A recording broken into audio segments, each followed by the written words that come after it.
வணக்கம். Welcome to கதை திரட்டு. இந்த வீடியோவில் நம்ம என்ன கதை கேட்க போகிறோம்னா, உயிர் உறவுகள் கதையின் 2வது பகுதி. நம்ம சேனலை இது வரைக்கும் சப்ஸ்கிரைப் பண்ணாதவங்க சப்ஸ்கிரைப் பண்ணுங்க. பக்கத்தில் இருக்கிற பெல் ஐகானை கிளிக் பண்ணி ஆளுங்கிற ஆப்ஷனை ப்ரெஸ் பண்ணுங்க. ஸோ தட் நான் போடுற கதைகளை உடனுக்குடனே நீங்கள் கேட்கலாம். வாங்க கதைக்குள்ளே போகலாம். மரத்திலிருந்து இறங்கி வந்த பூரணியை பார்த்ததும், ஐயோ பூரணி, இனி இந்த மாதிரிலாம் வேண்டாம், நீ இறங்குற வரைக்கும் எங்களுக்கு எவ்வளோ பயமா இருந்துச்சு தெரியுமா என சாந்தி சொல்லவும், உனக்கு பயமாவே இல்லையா என மணி அவளை பார்த்து அப்பாவியாய் கேட்க, மனசுக்குள்ள கொஞ்சம் பயம்தான், இருந்தாலும் இந்த ஆம்பளைங்க மட்டும் இதை பண்றாங்களே, நாமளும் செஞ்சு பார்த்தா என்ன அப்படிங்கிற எண்ணம் தான் பயத்தையே போக்கிடுச்சு என சொல்லி சிரித்தவள், சரிவா, மரத்துக்கு சொந்தக்காரன் வந்துட போறான், மாட்டினோம், நாம தொலைஞ்சோம் என சொல்லிக்கொண்டே மூவரும் அந்த பானையை எடுத்துக்கொண்டு அங்கிருந்து நகர்ந்தார்கள். ஏண்டி, இப்போ இது என்ன பண்றது என சாந்தி கேட்டதும், சாம்பிராணி புகையெல்லாம் போட்டு சூடம் காட்டி சாமி கும்பிடு. போடி விழ, எதுக்கு இவ்வளோ கஷ்டப்பட்டோம், குடிக்கத்தானே, மரத்துல இருந்து இறக்கின உடனே குடிச்சா அதோட ருசியே தனியாமே எங்க தோட்டத்து பண்ணையால் சொன்னான். முதல்ல இங்கு உட்காருவோம் என ஒரு தோப்புக்குள் அமர்ந்தவர்கள் அந்த பானையை திறக்க அதில் இருந்த கல்லை பார்த்து, ஆஹா, இப்பவே குடிக்கணும் போல இருக்கே என சொல்லவும், எனக்கு ரொம்ப பயமா இருக்குடி, யாராவது வந்துட போறாங்க என மணி சுற்றுமுற்றும் திரும்பி திரும்பி பார்க்க, பூரணியோ, அதெல்லாம் இங்க யாரும் வரமாட்டாங்க, அதானே ஊர் எல்லைக்கு வந்துட்டோம், ஊருக்குள்ள இருந்தா தான் தெரிஞ்சவங்க வருவாங்க, இங்க யாருமே வரமாட்டாங்க, குடிச்சிட்டு சீக்கிரம் வீட்டுக்கு போயிடலாம் என அவளுக்கு நம்பிக்கை ஊட்ட, அவ கிடக்கிறா பூரணி, நீ வா, இதுல என்னதான் இருக்குன்னு நாமளும் சாப்பிட்டுட்டு பார்த்துடலாம் என சாந்தி சொன்னதும், நான் ரெடி என பூரணி தயாரானாள். அப்போது, ஐயோ, அது அப்படியே குடிக்க கூடாது பூரணி, கொஞ்சம் சுண்ணாம்பு போட்டு அப்புறம்தான் குடிக்கணும் என மணி தடுத்தாள். ஏன், அப்படியே குடிச்சா என்னாகும், அதானே, அப்படியே சாப்பிட்டா என்ன என சாந்தியும் பூரணியுடன் சேர்ந்து கொள்ள, அச்சோ, அப்படியே குடிச்சா அதுக்கு பேர் கல்லுன்னு சொல்வாங்க பூரணி, அதுல போதை ஏறும், சுண்ணாம்பு போட்டு தெளிவானதுக்கு அப்புறம் குடிச்சாதான் அது பதநீர், அதான் உடம்புக்கு நல்லது என மணி விளக்கினாள். எனது, போதை ஏறுமா, அப்போ இது அப்படியே கண்டிப்பா குடிச்சே ஆகணும் என பூரணி அவசரப்பட, ஆமா ஆமா, அது ஒரு மரத்து கல்லு, உடம்புக்கு நல்லதுன்னு சொல்வாங்க, நீ வா பூரணி, கல்லு is the secret of my energy என சாந்தி தனது முஷ்டியை மடக்கி சொல்ல, வேண்டாம் பூரணி, யாராவது பார்த்தா வம்பாயிடும் என மணி எச்சரித்ததை பொருட்படுத்தாமல் இருவரும் அதை அப்படியே குடிக்க, மணியோ தடுக்க முடியாமல் கைகளை பிசைந்து கொண்டு நின்றிருந்தாள். எல்லா கள்ளையும் இருவரும் குடித்தவர்கள். ஏண்டி மணி, என்னமோ போத வரும்னு சொன்ன, ஒண்ணுமே இல்லையே என சொல்லி முடிக்கும் போதே, அதானே, எங்களை எங்களையே ஏமாத்துறைய, நாங்க யாரு என நாக்கு குழற சாந்தி தனது பினாத்தலை ஆரம்பித்தாள். டி பூரணி, நல்லா தாண்டி இருக்கு, ஆஹா, அப்படியே வானத்துல பறக்கிற மாதிரி இருக்கு என உளர, எனக்கும் அப்படித்தான் இருக்கு சாந்தி என அமர்ந்திருந்த இருவரும் எழுந்து நடக்க முடியாமல் தள்ளாட, அப்பவே நான் சொன்னனே கேட்டீங்களா என தலையில் அடித்து கொண்டு அவர்கள் இருவரையும் பிடித்து ஓரிடத்தில் நிறுத்த மணி முயற்சி செய்ய, எங்களை விடு, கட்டவிழ்த்து சுற்றும் காட்டு சிங்கத்தை கட்டி வைக்க முயலும் முள்ளம் பன்றியே, உன்னை என்ன செய்கிறேன் பார் என உளறிக்கொண்டே மணியை பிடித்து பூரணி தள்ள, வானம் என்ன கீழிருக்கு, பூமி என்ன மேலிருக்கு, சொர்க்கலோகம் பக்கம் வந்தது என சாந்தி ஆட ஆரம்பிக்க, இருவரையும் எப்படி சமாளிப்பது என தெரியாமல் தவித்து நின்றாள் மணி. அப்போது வண்டியில் இருந்து இறங்கிய ஒரு நெடிய உருவம், யாரு புள்ள அது, இந்த நேரத்துல தோப்புக்குள்ள நிக்கிறது என கேட்டுக்கொண்டே அருகில் வந்தது. அங்கு நிற்பவர்களை பார்த்ததும், நீங்களா என ஆச்சரியத்துடன் கேட்டவன், இங்க என்ன பண்றீங்க என அவன் கேட்டு முடிக்கும் முன், ஆசை 100 வகை, வாழ்வில் ஒரு சுவை, வா போதும் போதும் என போதை ஏற்றிவிட வா என பாடிக்கொண்டு பூரணியும் சாந்தியும் கை கோர்த்து ஆட ஆரம்பிக்க அங்கு ஒருவன் நிற்பதை அவர்கள் உணரவே இல்லை.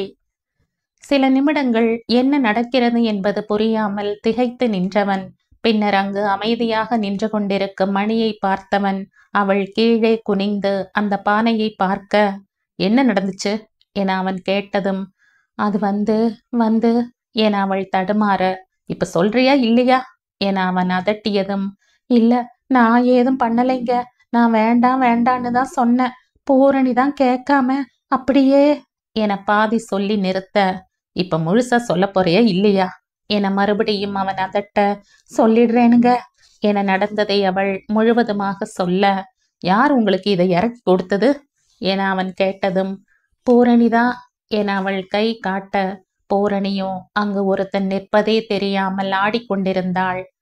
அவளே மேலே ஏறி இறக்கினாளா?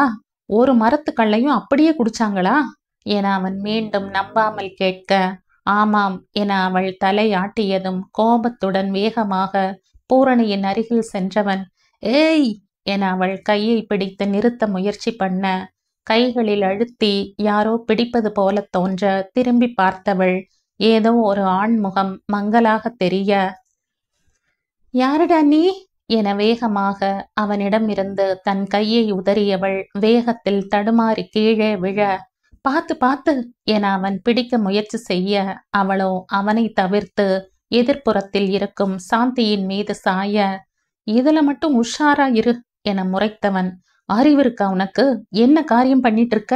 இது உங்க வீட்டுக்கு தெரிஞ்சது அவ்வளவுதான் என அவன் கோபத்தில் அவளை திட்டிக் கொண்டிருக்க, போதை மயக்கத்தில் அவளோ, என்ன கேள்வி கேட்க, உனக்கு யாருடா பாரிச என்றவள், ஏண்டி சாந்தி பாரிசுந்தானே என கேட்க, எதடி சொல்ற நீ என அவள் போதையில் புரியாமல் கேட்க, அதாண்டி உரிமை, அதுக்கு என்ன இங்கிலீஷ்ல என கேட்டதும், பெர்மிஷன் என அவள் அழுத்தி சொல்ல, அதான் உனக்கு யாருடா பெர்மிஷன் கொடுத்தது என கேட்டவள், என்னுடன் மரமேறினாயா, கள் எடுத்தாயா, இல்லை அதை யாருக்கும் தெரியாமல் குடிக்கத்தான் வழி செய்தாயா, இதையெல்லாம் செய்யாமல் இப்போது என்னை கேள்வி கேட்கிறாய்?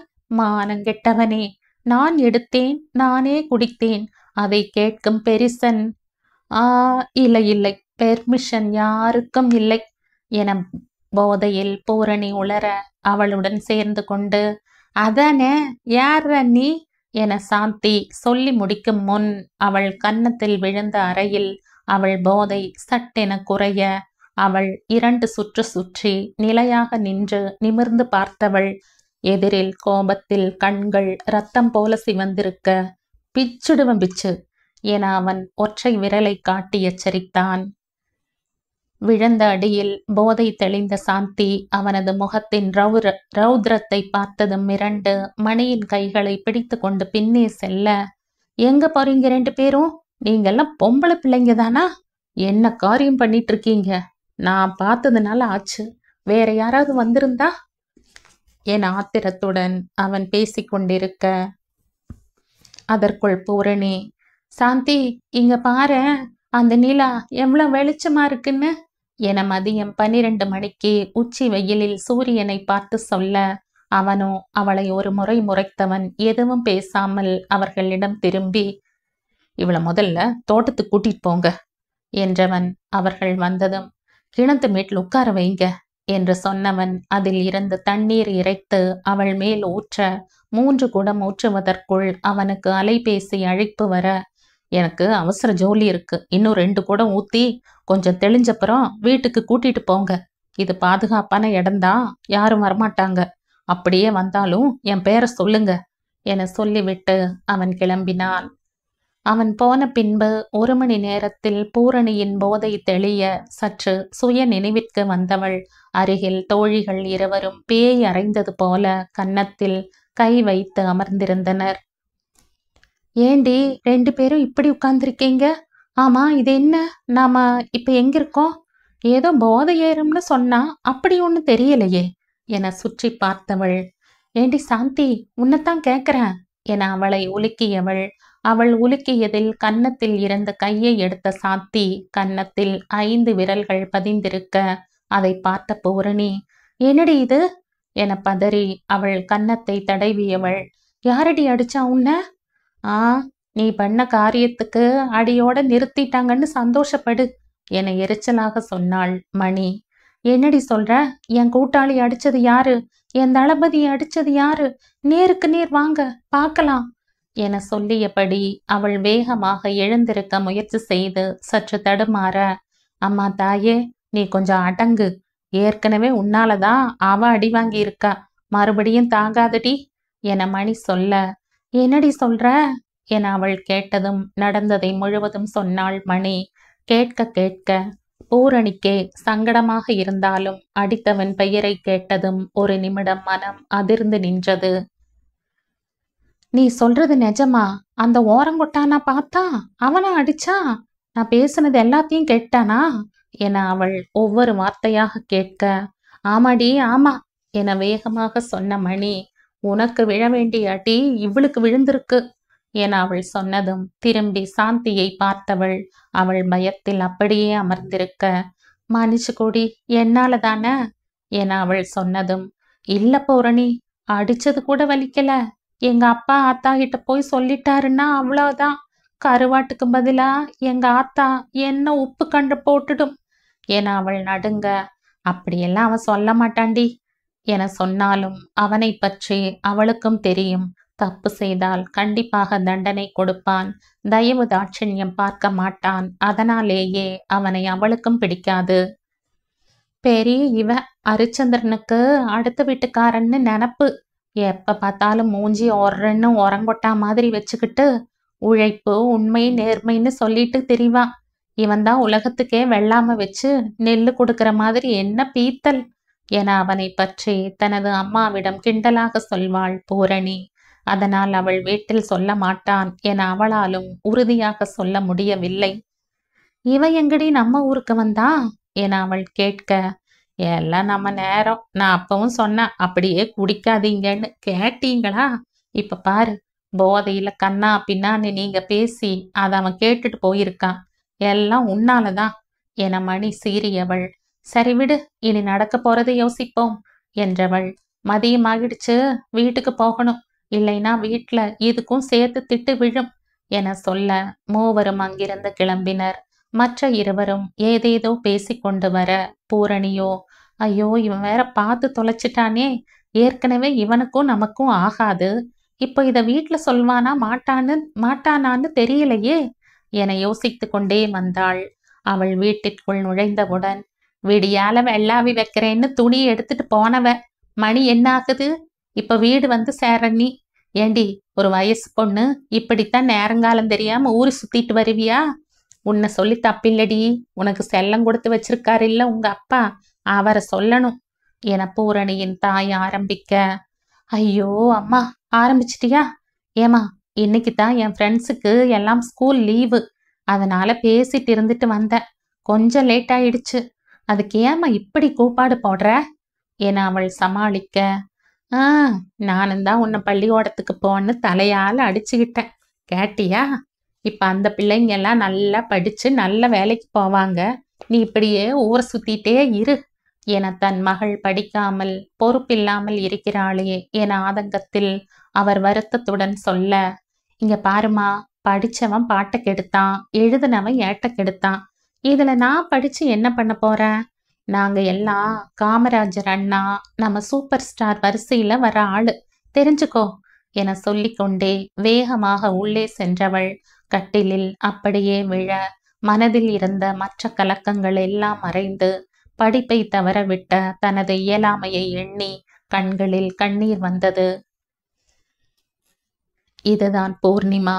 வெளியில் பார்ப்பதற்கு துடிப்பான பெண் போல இருந்தாலும் மனதிற்குள் குழந்தை மனம் கொண்டவள்.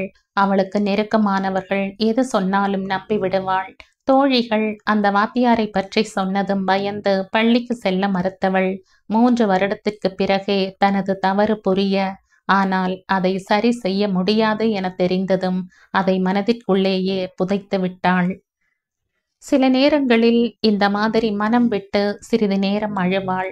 இன்றும் அதுபோல அவள் வாடி போய் கிடக்க சட்டென அவன் முகம் மனதில் தோன்ற படிப்பை நான் தேடி செல்லாவிட்டாலும் படிப்பு என்னை தேடி வருகிறது தானே. இன்னும் கொஞ்ச நாளில் என்னை பற்றி இவர்கள் தெரிந்து கொள்வார்கள். நான் படிக்காதவள் என்று சொன்னவர்கள் எல்லாம் ஆச்சரியத்தில் வாயடைத்து நிற்கப் போகிறார்கள் என மனதில் நினைத்தவள் அதன் வெளிப்பாடு முகத்தில் தெரிய உற்சாகத்துடன் அறையை விட்டு வெளியே வந்தவள், அம்மா பசிக்குது என்றபடியே சமையல் அறைக்குள் நுழைந்தாள். அங்கு மாணிக்கம் அப்போதுதான் சாப்பிட அமர்ந்தவர், என்ன கண்ணு, நீ இன்னும் சாப்பிடலையா? ஏன் மணியம்மை, புள்ள இவ்வளோ நேரம் சாப்பிடாம இருந்திருக்கு, அதை கூட பார்க்காம நீ என்ன பண்ணிட்டு இருந்த என மனைவியை கடிந்து கொள்ள, ஆமா இப்பத்தான் சின்ன பாப்பா இடுப்பில் உட்கார வச்சு சோறு ஊட்டுற என வேகமாக சொன்ன மணியம்மை, காத்தால வீட்டை விட்டு போனவ இப்பத்தான் வர்றா, கேட்டா ஃப்ரெண்டோட பேசிட்டு வரேன்னு சொல்றா. வயசு பிள்ளைங்க இப்படி இருந்தா நாளைக்கு பார்க்குறவங்க என்ன நினைப்பாங்க என சந்தடி சாக்கில் அவளை பற்றி அவரிடம் புகார் சொல்ல, அவரோ, வீடு மணியம்மை, புள்ள நம்ம கிட்ட இருக்கிற வரைக்கும் தானே இப்படி இருக்க முடியும். நாளைக்கு வேற இடத்துக்கு போயிடுச்சுன்னா அங்க என்ன செய்வாங்களோ அதானே செய்ய முடியும். அதனால நம்ம வீட்டில் இருக்கிற வரைக்கும் சந்தோஷமா இருந்துட்டு போகட்டும். அதுவும் இல்லாம உனக்கு பூரணியை பத்தி தெரியாதா? துரு துருன்னு இருப்பாளே தவிர வேற ஏதும் இருக்காது மணியம்மை என சொன்னதும் பூரணியோ, அப்படி சொல்லுங்கப்பா, நான் உங்க பொண்ணாக்கும் என தனது இல்லாத காலரை தூக்கி விட்டவள் சிரித்து கொண்டே சலுகையுடன் தோளில் சாய, இப்படியே செல்லம் கொடுத்து கொடுத்து அவளுக்கு எடுத்து வைங்க, அவ தலகால் புரியாம ஆடிட்டு இருக்கா, நாளைக்கு கட்டிக்கு போறவன் பாடுதான் திண்டாட்டம் என சொன்னவர், காலையில சாப்பிடல, இந்தா உனக்கு பிடிச்ச வெண்டைக்காய் செஞ்சிருக்க, நிறைய வச்சுக்கோ என அந்த நேரத்திலும் மகளின் பசி அறிந்து பாசத்துடன் பரிமாறினார் அவளின் அன்னை. மணியம்மை, அப்புறம் சொல்ல மறந்துட்டேன், இந்த பொங்கலுக்கு அக்கா வீடு வராங்களாம், கோமதிக்கா ஃபோன் பண்ணியிருந்தா என மாணிக்கம் சொன்னதும், என்னது அக்கா வராங்களா?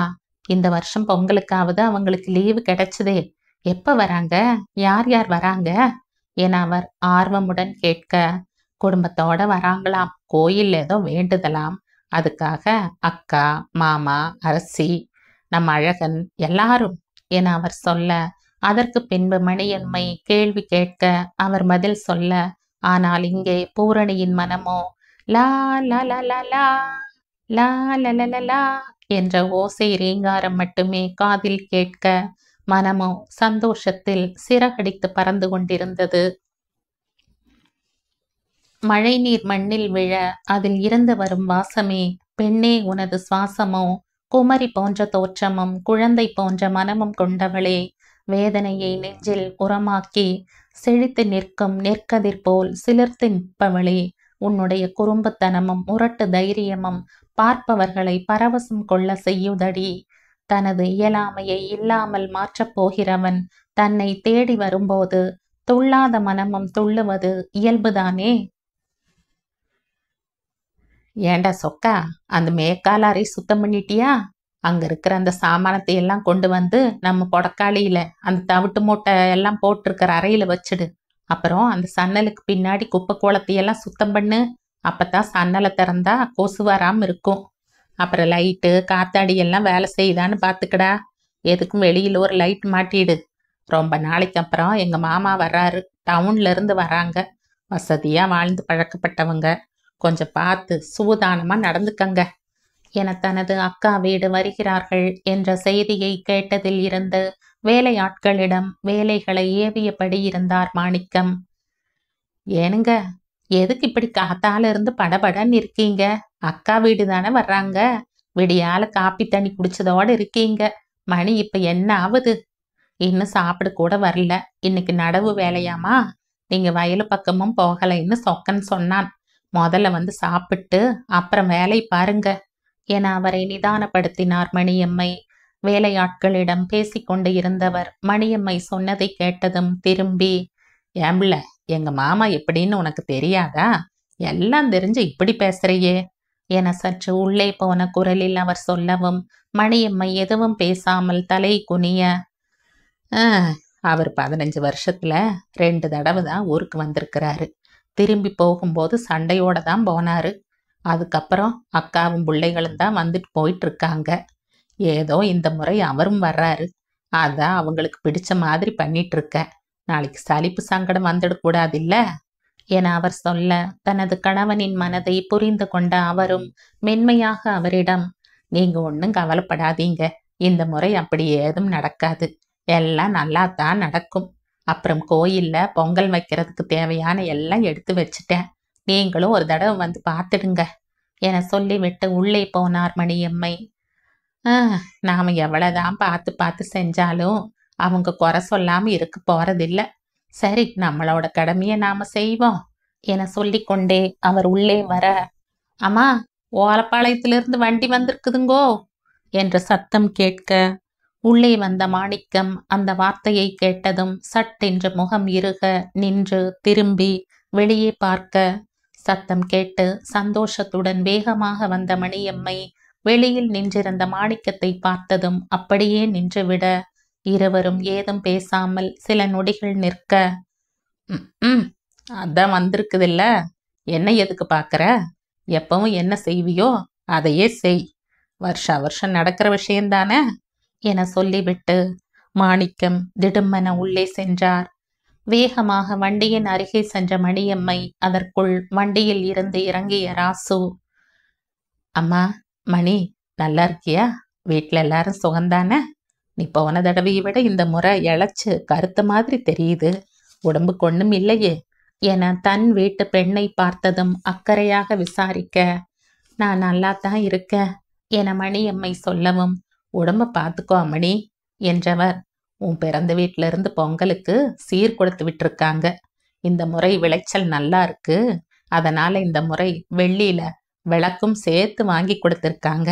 அப்புறம் என அவர் தயங்கி நிற்க, மணியம்மையோ கண்களில் கண்ணீர் ததும்ப அவரை பார்க்க, அழாது பாப்பா, உன் கண்ணில் இருந்து கண்ணீர் வரக்கூடாது, இதுக்கா நாங்க எவ்வளோ அவமானப்பட்டாலும் மறுபடியும் வந்து வந்து நிக்கிறோம் என அவர் சொல்லும் போதே நான் தழுதழுக்க, என்னால முடியலண்ணா, நானும் இன்னைக்கு சரியாயிடும் நாளைக்கு சரியாயிடும்னு பொறுமையா இருக்கேன், ஆனா இது எப்பவுமே சரியாகாது போல இருக்கே, ஒவ்வொரு வருஷ பொங்கலுக்கும் நீங்க இப்படி வாசல்ல வந்து நிக்கிறதும் நான் அப்படியே உங்களை பேசி அனுப்புறதும் இன்னும் எத்தனை நாளைக்கு?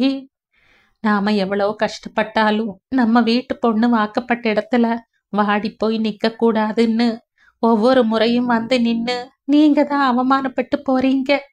என்னால பிறந்த வீட்டுக்கு உதவி செய்யத்தான் முடியல, உபத்திரவம் செய்யாம இருந்திருக்கலாம் என சொல்லி அவள் அழ, என்ன வார்த்தை சொல்லிவிட்ட அம்மணி, இது மட்டும் தம்பிக்கு தெரிஞ்சது அவ்வளவுதான், அவன் என்ன சொல்லி அனுப்புனான் தெரியுமா? மாமா, இந்த முறை வெள்ளி விளக்கு தான் கொடுக்க முடிஞ்சது, அடுத்த முறை கண்டிப்பா காசு மாலையோட நானே வாரேன்னு சொல்லுங்க, அப்புறம் எங்களை பத்தி கவலைப்பட வேண்டாம், நாங்க நல்லா இருக்கோம், எங்களை நினைச்ச அத்தை உடம்புக்கு எடுத்துக்க போறாங்க, அவங்க அண்ணன் இருந்தா என்ன செய்வாங்களோ அதை விட 2 மடங்கு சேர்த்துத்தான் நான் செய்வேன், மற்றவங்க என்ன சொன்னாலும் எனக்கு கவலை இல்லை அப்படின்னு சொன்னான் என அவர் சொல்லி முடிக்கும் முன், ஐயோ, அவனுக்கு இருக்கும் தெளிவு கூட எனக்கு அன்னைக்கு இல்லாம போயிடுச்சே, இந்த சின்ன வயசுல எப்படி பொறுப்பா பேசுறான் பாருங்க, அப்படியே என் அண்ணன் மாதிரியே இருக்கான், அச்சோ, இந்த கிறுக்கி என்னை பத்தியே பேசிட்டு இருக்கேன் பாருங்க. அப்புறம் அண்ணா வீட்டுல எல்லாரும் சுகமாத்தானே இருக்காங்க? வேறு ஏதாவது விசேஷமா? கிழக்கால ஒரு தோப்பு வாங்கினதுல ஏதோ பிரச்சனைன்னு சொல்லிட்டு இருந்தாங்க, எல்லாம் சரியாயிடுச்சா? நங்கைக்கு உடம்பு எப்படி இருக்கு? சின்னவ பாண்டி ஒழுங்கா படிக்கிறானா? அப்புறம் பெரியவன் வேலை வேலைன்னு சோறு தண்ணி இல்லாம இருக்க போறா, கொஞ்சம் பார்த்துக்கங்க என அவள் படபடவென பேசிக்கொண்டே செல்ல, உன்ற மருமகனுக்கு என்னம்மணி, ஊரே அவனை பார்த்து ஆச்சரியப்பட்டு நிக்கிது, இந்த சின்ன வயசுல இவ்வளோ திறமையான்னு என மணியம்மையின் அண்ணன் மகன் புகழை பற்றி பெருமையாக ராசு சொல்ல, ஆம், மணியம்மையின் அண்ணன் மகன்தான் புகழ், அவன்தான் தன் அத்தைக்கு பிறந்த வீட்டு சீர் கொடுத்து அனுப்பியிருந்தான். அதற்குள், அம்மா, ஐயா உங்களை வர சொன்னாருங்க என வேலையாள் வந்து சொல்ல, அவரோ ஒரு நிமிடம் கண்களை மூடி திறந்தவர், நீ போ, நான் வரேன் என சொல்லிவிட்டு, ராசண்ணா, நீங்கெல்லாம் இருக்கீங்க, நல்லா பார்த்துக்குவீங்க அப்படின்னு தான் நான் இங்க நிம்மதியா இருக்கேன், எதுவா இருந்தாலும் என்கிட்ட மறைக்காம சொல்லுங்க, புகழ் அழுத்தக்கார எதையும் வெளியே சொல்ல மாட்டான். 15 வயசுல அவ்வளோ கஷ்டத்திலையும் அவன் ஏதும் சொல்லல. இப்பவா சொல்ல போறான் என்றவர். அண்ணி படபடன்னு பேசினாலும் வெளி உலகம் தெரியாது. நீ கொஞ்சம் பார்த்துக்கங்க என்றவர். சரி அண்ணே, இனியும் நின்னு பேசிட்டு இருந்தா உங்க மாப்பிள்ளை என்னத்தான் வைவாரு என்றவர். வண்டி நிறைய இருந்த பொருட்களில் அரிசியில் ஒரு பிடியும் வாழைத்தார் மற்ற பொருட்களில் இருந்து கொஞ்சமும் எடுத்து கொண்டவர் தனது முந்தானையில் அதை முடிந்து கொண்டு, எனக்கு போதுன்னே என சொல்லி நிமிர, இது எப்போதும் நடப்பதுதான். வண்டி நிறைய சீர் வந்தாலும் மணியம்மை எடுத்துக்கொள்வது ஒரு கைப்பிடிதான். அதற்கு மீறி ஆசைப்பட்டால் அந்த வண்டியே உள்ளே வரக்கூடாது என சொல்லி விடுவார் மாணிக்கம். அதுவும் தனது மனைவி மேல் உள்ள அளவற்ற காதலால் அந்த ஒரு கைப்பிடிக்கு அனுமதி அளித்திருக்கிறார். ராசுவோ, ஏங்கன்னு இந்த முறையாவது நான் மாப்பிள்ளைகிட்ட பேசி பார்க்கட்டுமா? ஒவ்வொரு முறையும் கொண்டு வந்த சீர்ல இப்படி ஒரு பிடி மட்டும் அள்ளிக்கிட்டு திருப்பி அனுப்பிடுற. இந்த முறையாவது எப்படியாவது பேசி கொடுத்துட்டு வாங்கன்னு தம்பி சொல்லி அனுப்புச்சு என சொல்லவும், மணியம்மையோ, போதும் அண்ணே, இனி பேசி நீங்க அவமானப்பட வேண்டாம். எனக்கு சீரே வேண்டாம். நீங்க வந்து இப்படி அவமானப்படாதீங்கன்னு சொல்லத்தான் மனசு நினைக்குது. ஆனா ஒவ்வொரு வருஷமும் நீங்க இதை வச்சுதான் என்னை பார்க்க வர முடியும். இதுவும் வேண்டாம்னு சொல்லிட்டா நம்ம பந்தமே அத்து போயிடும். அதனாலதான் நான் எதுக்கு ஒத்துக்கிட்டேன். என்னோட சுயநலத்துக்காக எல்லாம் பலியாட ஆகிட்டு இருக்கேன் என சொல்லும் போதே அவர் கண்கள் கலங்க, என்னகன்னு இப்படி சொல்லிப்புட்ட? நீ எங்க வீட்டு புள்ள, உனக்காக இது கூட நாங்க தாங்கிக்க மாட்டோமா என அவர் வேதனையை புரிந்து கொண்டு ராசு ஆறுதலாக பேசவும், மணியம்மையும் கண்களை துடைத்து கொண்டே, அதான் பொங்கலுக்கு எப்பவும் நீங்க கொடுக்கற துணிதான் உடுத்திக்கிறோம், அந்த சந்தோஷமே எனக்கு போதும் என்றவர் அந்த துணி பையை எடுக்க, அதுதான்மா புகழ் தம்பியும் சொல்லுச்சு, அத்தை மத்தது ஏதும் வாங்கிக்க மாட்டாங்க, அதனாலதான் காஞ்சிபுரத்துல இருந்து சொல்லி பட்டு புடவை எடுத்துட்டு வந்தேன், இதை கொடுத்துடுங்க சித்தப்புன்னு சொல்லி அனுப்பிச்சான் என்றவர். அப்புறம் பூரணிக்கும் என ஆரம்பித்து அவர் தயங்க, அதற்குள் மறுபடியும் வேலையாள் அவளை நோக்கி வர, உடனே அவன் எங்க வீட்டு குலசாமி அண்ணே என உணர்ச்சி பெருக்கோடு சொன்ன மணியம்மே, சந்தோஷமா அத்தை வாங்கிக்கிச்சுன்னு அவங்கிட்ட சொல்லிடுங்க என்றவர் துணிகள் இருக்கும் பையை மட்டும் எடுத்துக்கொண்டு வேகமாக உள்ளே சென்றார். சொல்ல நினைத்ததை இந்த முறையும் சொல்ல முடியாமல் திரும்பி சென்றார் ராசு. நாம் நினைப்பதெல்லாம் நடந்துவிட்டால் விதி என்று ஒன்று இருப்பதே எல்லோருக்கும் மறந்துவிடும். அம்மா, எங்க போன என கேட்டுக்கொண்டே உள்ளே வந்த பூரணி தாயின் வாடின முகமும் அவர் முந்தானையின் மேடும் கையில் இருக்கும் பையும் பார்த்தவள் உடனே, அடடா, பொங்கல் வந்துச்சுன்னா இந்த கிழக்கு சீமையிலே குடும்பம் போடுற சீன் தாங்க முடியாது, வண்டி கட்டிக்கிட்டு வந்துடுவாங்களே என கிண்டலாக சொன்னவள், ஆமா, இந்த முறை என்ன கொடுத்திருக்காங்க என கேட்டுக்கொண்டே அவள் அந்த பையை வாங்க, மணியம்மையோ கோபத்தில் அவளை முறைக்க, அது மட்டும்தான் அவரால் செய்ய முடியும். வேறு ஏதாவது பேசினால் பிறகு இது வாங்குவதற்கும் மாணிக்கம் அனுமதி அளிக்க மாட்டார் என அவருக்கு தெரியும். அதனால் மகளை முறைத்தபடியே உள்ளே சென்றார் மணியம்மை. வேகமாக எடுத்து பார்த்தவள் 2 பட்டு புடவையும் பாரிஜாதத்திற்கு ஒரு சுடிதாரும் மாணிக்கத்திற்கு பட்டு வேஷ்டியும் இருக்க, பட்டு புடவையை எடுத்து பார்த்தவள் மெஜந்தா நிறத்தில் அழகிய வேலைப்பாடுடன் கூடிய சாஃப்ட் சில்க் புடவை இருக்க அவளுக்கு அது உடனே பிடித்து போக, ஆனால் அதை மறைத்து, என்னமா அது, கிழவிங்க கட்டுற புடவை எடுத்து கொடுத்திருக்காங்க, இதுக்கு தான் வண்டி கட்டிக்கிட்டு சீர் கொண்டு வந்தாங்களா என சலித்தபடியே சொன்னவள், அம்மா, எனக்கு ஏதும் பிடிக்கல, அவன மாதிரியே புடவையும் செலக்ட் பண்ணியிருக்கான், இது என்ன கலரு என சொல்லிக்கொண்டே அந்த புடவையை எடுத்துக்கொண்டு உள்ளே சென்றாள் பூரணி. என்னக்கா புலம்பிக்கிட்டே வர என கேட்டுக்கொண்டே வந்த பாரிஜாதம் அவள் கையில் புடவையை பார்த்ததும், வாவ், சூப்பரா இருக்கு என்றவள், யாருக்குக்கா இது என கேட்டவள், அம்மா, அவளுக்கு மட்டும் புது துணி, எனக்கு இல்லையா என கத்த, ஏண்டி குட்டச்சி கத்துற, உனக்குந்தான் இருக்கு, அந்த உரங்கொட்டான் தான் அனுப்பி வச்சிருக்கான் என சொல்லிக்கொண்டே பூரணி உள்ளே செல்ல, உனக்கு வர வர வாய் கொழுப்பு ஜாஸ்தி ஆயிடுச்சு பூரணி, மச்சானை இப்படித்தான் மரியாதை இல்லாம கூப்பிடுவியா என திட்டிக்கொண்டே வந்த மணியம்மை, பாரி, புகழ் மச்சான் தான் அனுப்பி வச்சிருக்கான் பொங்கலுக்கு என சொல்லவும், ஹாய், புகழ் மச்சான் ட்ரெஸ் அனுப்பியிருக்காரா என குதியாட்டம் போட்டுக்கொண்டே ஓடிப்போய் அவள் ட்ரெஸ்ஸை எடுத்து பார்த்தவள், சூப்பரா இருக்குமா என சந்தோஷமாக சொல்ல, மணியம்மையோ நிமிர்ந்து பூரணியை ஒரு பார்வை பார்க்க அவளோ உதட்டை சுழித்து கொண்டு உள்ளே சென்றாள். பாரிஜாதம் இப்போது 12ஆம் வகுப்பு படித்து கொண்டிருக்கிறாள். விடுதியில் தங்கி படிப்பதால் விடுமுறைக்கு மட்டுமே வீட்டுக்கு வருவாள். உருவத்தில் பூரணி அம்மா போல இருந்தாலும் குணத்தில் மாணிக்கத்தை அப்படியே கொண்டிருப்பாள். பாரிஜாதமோ மணியம்மை போல மென்மையான குணம் படைத்தவள். மேலும் மணியம்மையின் உறவினர்கள் மேல் அதிகம் பாசம் கொண்டிருப்பாள். ஆனால் பூரணிக்கு அவர்களை பிடிக்காது. எப்போதும் புகழ், பாண்டியை பற்றி குறை சொல்லிக்கொண்டே இருப்பாள். ஆனால் பேச்சியம்மாளை பற்றி எதுவும் பேச மாட்டாள். சிறுவயதில் அவரிடம் ஏதோ சொல்ல அவர் அவளை நன்றாக திட்டிவிட அதிலிருந்து அவரை பற்றி பேச மாட்டாள். மாணிக்கத்திற்கும் அவர்களை பிடிக்காததால் தன் தந்தையுடன் சேர்ந்து கொண்டு அவர்களை பொருட்படுத்த மாட்டாள். அதுவும் புகழை பற்றி அனைவரும் பெருமையாக சொல்வது அவளுக்கு எரிச்சலாக இருக்கும்.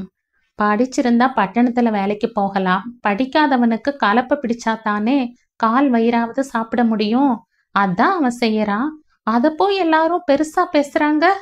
அவள் தாயிடம் பொறுமை தீர்ப்பாள் பூரணி.